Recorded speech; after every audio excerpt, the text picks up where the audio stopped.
Rogers in the 25th century.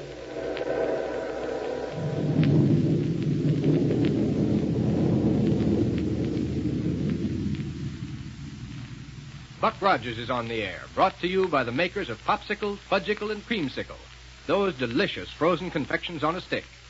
And now a message from the famous winner of the Typical American Boy contest, Popsicle Pete. Say, kids, can you imagine this? You get wonderful free presents for doing something you want to do anyway. Look, when you eat a swell popsicle, fudgicle, or creamsicle, you save the bags and get your pick of keen gifts. Listen to these. A movie camera, skates, table tennis, sleeping doll, jewelry, hundreds of gifts. And they're wonderful gifts, too. Get yourself a popsicle gift list. It tells all the things you can get and how many bags you need. And it's got a free coupon on it worth 10 bags. You get it at your ice cream store free. And take along a nickel and have a swell popsicle or fudgicle or creamsicle on a handy stick. Are they good? So refreshing. And good for you. Mother knows that. They're made fresh every day by the best ice cream manufacturers in town. And boy, do they last. The biggest nickel's worth anywhere. Say, don't forget to save the bags for gifts. Now, let's see. In our last episode, we learned that while Buck and his friends were trying to get on the trail of Killer Kane and Aardala, Kane appeared aboard Black Barney's rocket plane and ordered him to head for the ruins of ancient Philadelphia. But tonight, we'll pick up our story at the Central Spaceport, where Buck and Wilma are waiting in vain for Barney to come in and land. Now, here we go, 500 years into the future.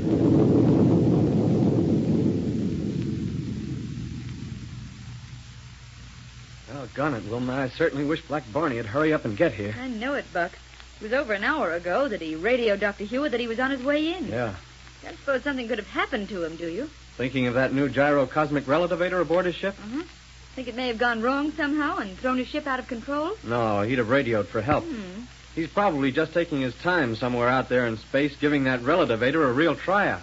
Dr. Heur told him we need that ship in a hurry, though. Yeah, that's true. And I have a battle cruiser here all ready to have the relativator transferred to it.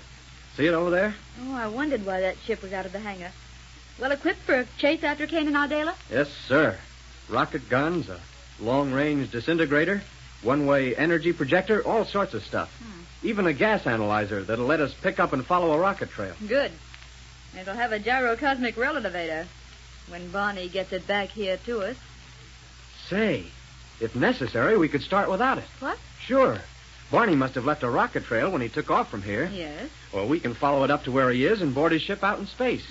How? With a good old collapsible airlock.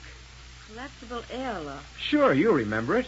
A big flexo steel tube that... Well, look there. Don't you see it there on the underside of our battle cruiser? Oh, yes. It's a big tube that connects two ships flying side by side out in space. Or better still, you can hook the two ships together with the magnetic grapples they all carry. Uh-huh. Then the collapsible airlock makes an airtight connection between the two ships. Oh, I see. We could transfer the gyro cosmic relativator to our cruiser that way. That's the idea. Wilma, you're so doggone used to all these scientific developments that you don't even think of them when there's an occasion to use them. But having come from the 20th century, they're all so marvelous to me, I can't help thinking of most of the time. So come on, let's hop into the cruiser, turn on the gas analyzer, and take off. Well, now listen, Buck. Come on, all the time we're standing around here, waiting for Barney to come back is wasted. Gives Kane and Aardala just that much more chance to get away from us. I doubt if they're very far away. No rocket planes have been reported missing, you know. Except for a little air roadster. The one that was seen leaving the vicinity of Dr. Heur's laboratory. Mm-hmm. And with that pair at the controls, even a little roadster is enough to take them well out of reach. Look, Buck. Yeah? Why not try calling Barney by radio before we head out into space after him? Now, that's a good idea. But come on. Aboard the cruiser is as good a place to call him as any. Okay. Here you are. Go ahead and climb in. Right. Shall I turn on the transmitter? Please. I'll leave this metal door open just in case he should come sailing down while we're trying to contact him. All set, Buck. Go ahead. Thanks. Buck Rogers calling Black Barney. Probably he'll come in now that we've decided to go up after him. No, that won't make me mad. Calling Black Barney. Buck Rogers calling Black Barney. Apparently he didn't realize how important it was that he get back here in a hurry. Calling Black Barney. Funny, though, that he doesn't answer. I think he might have the receiver aboard that ship turned off. No reason under the sun why he should. Even then, the automatic signal would work. Calling Black Barney. Then, Buck, something must be wrong. He's had plenty of time to get back here, even flying slowly. And if he doesn't answer a radio call, why, something must be wrong, that's all. I hope you're wrong. Calling Black Barney. I'm afraid you're right, Wilma. Close the metal door, will you, please? All set, Buck. Now, take the controls and head us straight up until the gas analyzer picks up the trail of rocket exhaust from Barney's ship. Mm-hmm. I'm going to keep on trying to call him. Right. Here we go.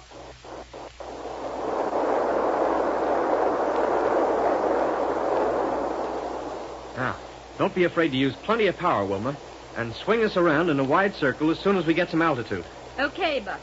Calling Black Barney. Buck Rogers calling Black Barney. Calling Black Barney.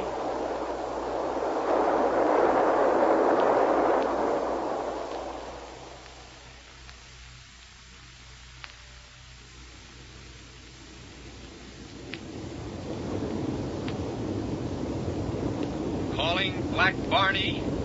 Buck Rogers calling Black Barney. Listen here now to me, Kane. You gotta let me answer that radio call. Shut up, Barney. And don't make any move toward that transmitter. Please let him answer, Mr. Kane. Be quiet, Willie. Buck Rogers calling Black Barney. Well, I guess it's no use, Will. But don't you see, Kane? They don't know where I'm at. They might even be thinking I run off with a rocket ship. This one. Which is exactly what you have done. No, sir. Why, if it wasn't for you, I'd have this ship right back at the center of space. Don't you see, Barney? You're in trouble, no matter how you look at it. The only wise thing you can do is come along and work with me. No, sir. There ain't nobody or nothing that can make me do it. We'll see about that later. Watch your navigation now. We're ready to land. Okay. You see there? There are the ruins of ancient Philadelphia just ahead of us. Say, that must have been a pretty big city. Never mind about that. Barney, you see that rocket roadster parked over there to the left? Yeah? Well, drop us down right beside it. And land easily so the rocket blast won't scorch up the entire countryside. Hey, you trying to tell me how I should order to land a rocket ship? Now, hang on. I'm going to cut the power. And coast down from here? Yeah. Turn on that power, Barney. We drop this far, we'll crack up. No, we can coast down from here easy. Turn on that power, you fool. Turn it on. Okay. There you are. Just as nice a landing as you could want. See, Mr. Kane? He told you he could do it. It's the Gyro cosmic relativator. That's what kept us from crashing. You mean I didn't do a nice landing? Yes, I can see where that instrument will be of real value to us. All right, Barney. Yeah? Open the door. Sure. Well, if it isn't my old friend Black Barney. Huh? Aardala. And Willie. Well, what a surprise this is. Willie, I don't like this. No, sir. No, sir. Why, Barney, how can you say Hold it, a thing- Aardala. We've got work to do. Okay, what's on your mind, if any? Did you break into Heur's laboratory as I told you to? Absolutely. How about the scientific instrument I told you to bring along? You mean the Don't name it. The point is, did you get it? Sure. It's right there beside the rocket roadster. That big package there. Then, Barney, Yeah? go over there and get that package and put it aboard this ship. Well, now, listen, Kane. Go ahead, Barney, and make it fast. Okay. Only you don't need to be tough about it. Willie, Yes, sir? in on the control table of this ship, you'll find some scraps of paper. Get me one of them. What kind of paper? Go ahead, get going. Yes, sir. I'll get it. Okay, now what?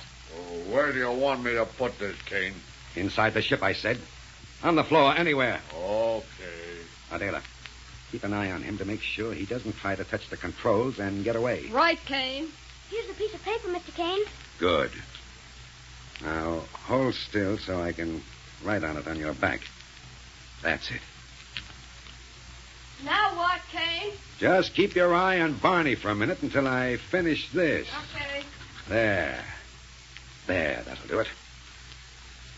Now, Willie, Yes, sir? your job is to deliver this note to Captain Buck Rogers in Niagara. You can fly over in that little rocket roadster. And I want you to make time, you understand? All alone? You can fly that roadster, can't you? Sure, I guess so, but I don't think I know the way to Niagara. Then find your way. But how about Mr. Barney? Never mind about Barney. Get going with that note for Captain Rogers. Oh, now listen, Mr. Kane. Get out of here before All right, I'll go. Well, that's that. Ardala, Yeah? didn't leave anything of value in that roadster, did you? Nope. All the weapons I brought along are right here. Good. Now, let me into that control seat. Are we taking off? Just as soon as little Willie gets started back toward Niagara. Willie? Niagara? Look through this window, Barney, and you'll see that he's about to take off in the air roadster. But he can't run that ship, Kane. He'll crack up. He'd better not. He's taking a message to Buck Rogers. There he goes. Kane, I tell you, the boy can't fly. And here we go.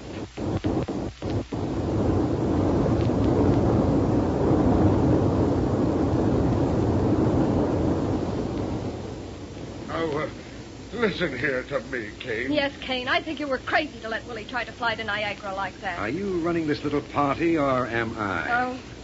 Barney. Barney! Yeah? Watch closely, and I'll show you how to keep from leaving a rocket trail. What are you going to try to do, Kane? Cut the power and coast into the place we land. But we'll smash up. Use your head, Aardala. This ship is equipped with a gyro cosmic relativator. But you're not going to make our headquarters that close to the place we left Willie, I hope. Absolutely. Because that's the last place in the world Rogers would expect to find us. I hope you're right, Kane. Of course I am. Now, Barney, you can unwrap that package there on the floor. What is it? The instrument that'll make you more than glad to join forces with Aardala and me. No, sir. No, sir. There won't nothing ever make me do that. Well, let me see what you got. Watch that face, Aardala. Right. Kane! Kane! No! Well? It's a ray. The cycle description ray. Right, Barney. The psychic restriction ray.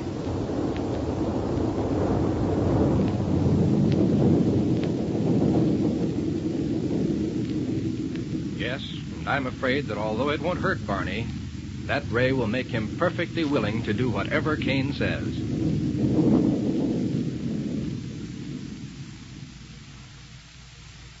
Say, fellas and girls, there's a raft of wonderful presents just waiting for you to send in those bags from Popsicle, Fudgicle, and Creamsicle.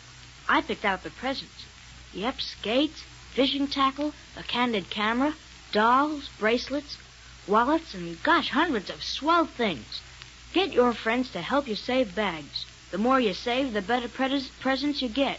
And don't forget, a valuable gift bag is wrapped around every single Popsicle, Creamsicle, and Fudgicle. Now make today Fudgicle Day. What a treat. Real creamy chocolate fudge frozen on a handy stick. Only 5 cents for a big one. Full of energy, too. Good for your bones and teeth. Each one is as rich in milk solids as a glass of milk. It's delicious. Save bags for gifts every day. Don't forget.